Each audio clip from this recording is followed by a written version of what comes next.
आज আমি বানাবো অপূর্ব স্বাদের একটি রেসিপি যেটা হলো গন্ধরাজ রুই। এটি খেতে অপূর্ব লাগে, চলুন বানাই।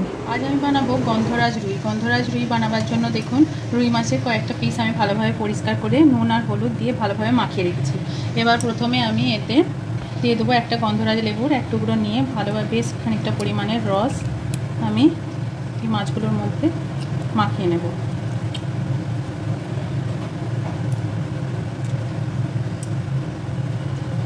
এরপর নিয়ে নেব হাফ চামচের মতো গোলমরিচের গুঁড়ো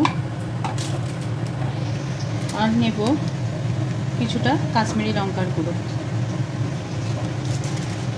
এবার মাছগুলোর মধ্যে ভালোভাবে আমি এগুলো মশলাগুলোকে মাখিয়ে নেব।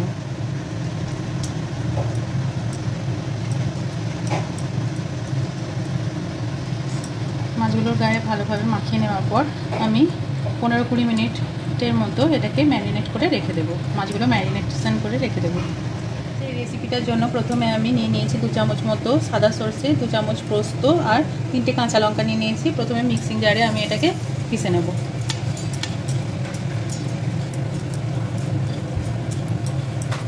অল্প জল দিয়ে এটাকে একটা স্মুথ পেস্ট বানিয়ে নেব।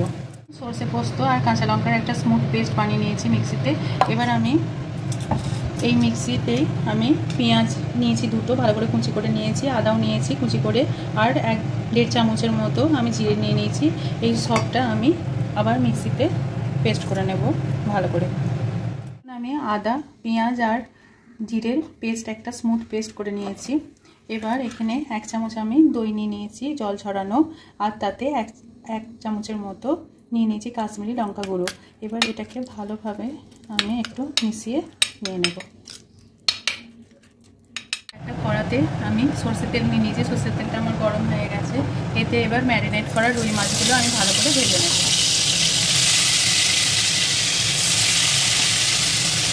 এখন রুই মাছগুলো আমি লাল লাল করে ভেজে তুলে নিয়েছি। এবার এই তেলের মধ্যে আমি কিছুটা শুকনো লঙ্কা দিয়ে দিলাম। একটু ভেজে নিয়ে প্রথমে আমি সরষে আর পোস্ত আর কাঁচা লঙ্কা বাটাটা প্রথমে দিয়ে দেবো। দিয়ে এই তেলের মধ্যে ভালোভাবে কষিয়ে নেব। কষে নিয়ে এতে আদা, পেঁয়াজ আর জিরে বাটাটা পেস্টটা দিয়ে দিলাম। এবার এটাকে ভালোভাবে তেল ছাড়া পর্যন্ত এইভাবে কষে নেব। এবার দেখুন তেলটা ছেড়ে দিয়েছে মশলা থেকে। এই সময় আমি দইটা দিয়ে দেবো। দইতে যে কাশ্মীরি লঙ্কা দিয়ে গুলে রেখেছিলাম সেই মিক্সচারটা আমি দিয়ে দিলাম। এবার দইটা যখন মশলার সাথে কষে এরকম তেল ছেড়ে দেবে তখন মিক্সির বাটি ধোয়া জলটাও আমি দিয়ে দেবো। দিয়ে একটু নেড়ে নেব। ভালোভাবে নেড়ে ছেড়ে আমি এসে দিয়ে দেবো স্বাদ মতো নুন, তার সাথে কিছুটা দিয়ে দেবো চিনি।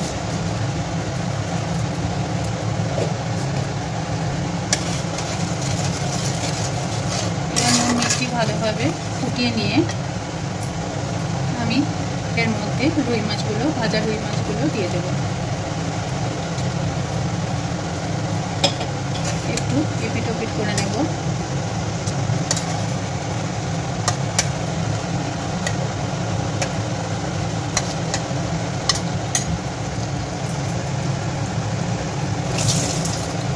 শেষে আমি কিছুটা পরিমাণ চাকা করে কাটা গন্ধরাজ লেবু আমি দিয়ে দিলাম আর 2টো কাঁচা লঙ্কা দিয়ে দিলাম। এবার কিছুক্ষণ আমি এটাকে ফুটিয়ে নেব। 2-3 মিনিট ধরে ফুটিয়ে এটাকে নামিয়ে নেব।